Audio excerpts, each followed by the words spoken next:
Well, this is not a fun video to make, which is never a good way to start a video, so buckle in, because there's trouble in paradise, and there's stuff brewing at Nintendo that it hurts to see.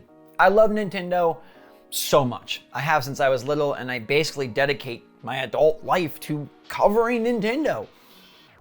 I hate this, and I hate it even more for the people affected. So what's going on, everybody? It's Zach from SwitchForce. We got to talk about some breaking news, an expose that really paints Nintendo as like a lower grade Lumen from the hit show Severance. They are doing bad stuff, and it feels like employees and contractors are split between first class and second class citizens, and they literally have a blue card, red card system to separate them.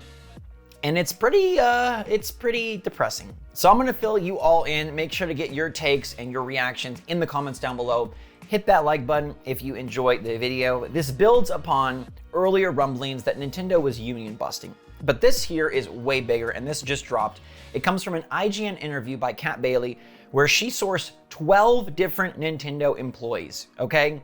I have been to the headquarters that they are referencing. It's in Redmond, Washington. It is a beautiful building. It was so much fun to go there. I was there to record the Nintendo Power podcast, and I got to see some of the building, including their shop and Cafe Mario, and their very cool hall where they house all of the relics and the historical pieces that have made up Nintendo's time in the video game space. Super cool experience. They didn't let me take any photos, but I thought it was all hunky-dory. I thought it was happy and everyone there was glad. Turns out there's a second building that I don't think Nintendo really wants you to see.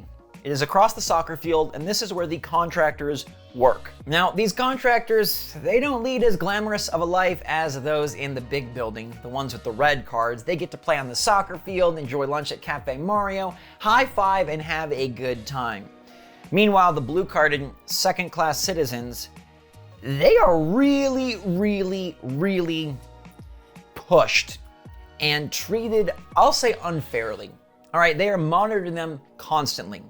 Sources complain about having to be accounting for every second of your day, that they found ways to depress the insert key on their keyboard, Homer Simpson style, just to appear like they're always at their desk. They get chastised for leaving early and have to be apologetic. They get in trouble for taking too many days off. Some said that 3 days missing was enough to get you fired, and they surely make sure that even when you're sick, you are reachable, because you always gotta be on the case. And in this case, I find it extra sad, because this is a company that exudes fun. Nintendo games are fun. We just got our game on with Switch Sports. We've waggling left and right. Everybody seems to think Nintendo is just a brilliant place to work at. And it sounds like it is if you are a Nintendo of America full-time employee. And previously, there was lots of ways for these contractors to put in the heart, the blood, the sweat, the tears, and reach full-time status. And now that doesn't happen anymore. The sources say there's virtually no way to reach full-time employment status and all the benefits and perks that comes with it. These second-class contractors aren't even allowed at the company holiday party and are barred and prevented from attending many different company events and cool perks, and feel awkward, uncomfortable, and like they're being judged when they're even just strolling through the big red card building. Now let's be clear, anytime you enter a company at the bottom rung, there's gonna be some extra oomph you gotta put in, right? You're gonna be expected to deal with some things that maybe aren't the most fun. You're gonna have to put in the time and the energy, but you expect that that's all gonna lead towards greener pastures, lead towards a full-time position, lead towards getting the benefits that you see from this company. But right now, there is no path forward for these contractors. It's like constantly facing lowest man on the totem pole treatment with no reprieve. Imagine how demoralizing that is. And that's exactly what they say. This is demoralizing beyond belief, to finally realize that you're working at Nintendo and this is how they do things. Now that does not sound like the fun Nintendo I know and love. And apparently these changes started happening in 2015, right around the death of Satoru Iwata, glorious CEO and a guy that seemed to really care so much. This is around the time of the Wii U, which was not a good time for Nintendo. And that's where things started, I guess, to change. And you think that it would change to good when Nintendo started achieving ridiculous amounts of success with the Switch, but the reports state nothing has changed. People are constantly overworked, and many are operating on ancient technology like Windows XP. And up until just a few years ago, there were VHS tapes in their offices. That's how antiquated and underfunded and undersupported they are. They talk about having to translate everything, how there's not enough documentation to even do their jobs. They have to go onto wiki forums to find out details about Fire Emblem characters because they don't have the information given to them. Contractors estimate that the need for editors and localization writers has doubled in recent years, and Nintendo has added no new full-time employees. They just want the contractors to do it all, and they say that this not only makes the contractors miserable, and that mood permeates throughout the second building, but this also affects the full-time employees because they don't have the support structure or the staff they need to do their jobs, and so they're starting to feel morale drip as well. Now, this is slowing things down, creating workflow problems, and overall just not a good environment. Reggie Fils-Aimé even commented on this, saying that, hey, that's not how he remembers it. When he was there, Nintendo was running well. Now, those are his claims. Maybe he did have some part in this, but it sounds like things have taken a really bad turn for the worse in recent memory. Reggie talked about how many of the front-facing people at Nintendo that you and I know have been there for 10, 15, 20 years, and that he tried to promote a culture where people were promoted from within and moving them to new, better opportunities, rewarding them for all their dedication and work. But that is not the current state of affairs according to all these sources who say there is virtually no way to move up. And many of them are just finding it pointless, and that they've convinced themselves it's okay and only are now realizing, no, this is not okay and this is not how a company is supposed to run. At least not one that cares about its employees, its contractors, its human beings. They feel like sometimes they're not even being treated as such, and they've just developed a malaise, and they feel beaten down and broken by a company that is supposed to be all the time. It's happy, it's fun, it's Mario, it's Zelda, they're doing great things, and they are selling and making so much money. And that makes it even more inexcusable to have this going on behind the scenes. Apparently Nintendo is aware of this reporting, and they placed little placards on people's desks with balloons and said like, hey, over the past 2 years, we have been through experiences none of us could have imagined, both personally and professionally. But through it all, we as a team never lost focus on what is important to us, creating smiles. This again was placed on a placard with balloons for the full-time employees, because many of them were smiling, we're enjoying benefits, we're enjoying Cafe Mario, we're kicking the soccer ball on the field between the buildings, we're living the red badge lifestyle.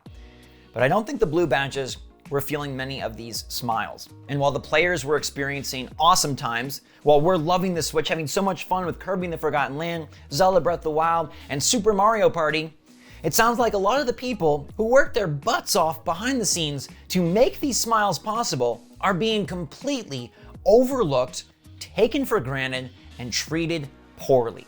And I can't believe it.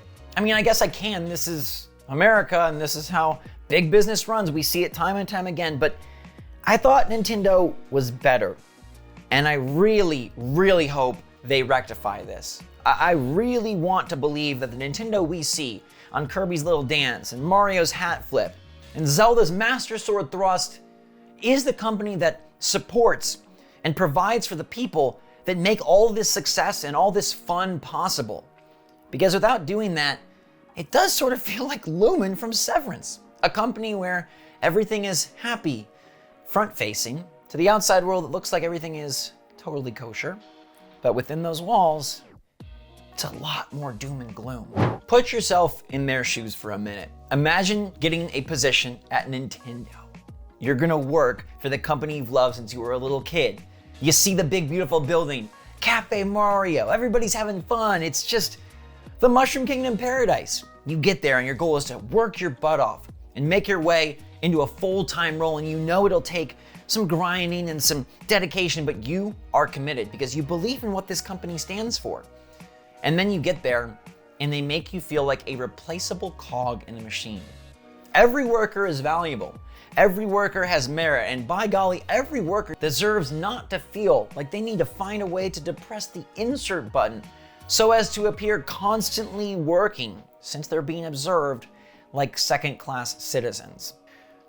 A lot to take in, and just kind of gut-wrenching for the people involved, for Nintendo, and I want to wrap with a quote. "We loved working there. We were just being so exploited. We didn't really realize it until we left. At Nintendo, I did it out of passion and a love of the product. And they know that there's a line out the door of people who will do exactly that for dog food. And that's the sad part. They know that if you complain and you don't want to be there, they can let you go and hire the next one." That is heartbreaking, that they're taking advantage of their position, their power, and their beloved status. The fact that we honor, love, and cherish Nintendo for our entire lives. These people don't deserve to be treated like replaceable cogs in a machine. And I am so strongly serious that Nintendo needs to address this, and they need to handle this, and they need to make serious strides before another 20 million seller, another 30 million seller, another big selling console. It's not fair that Nintendo, at least the red badges, are reaping the rewards of this insane era of prosperity.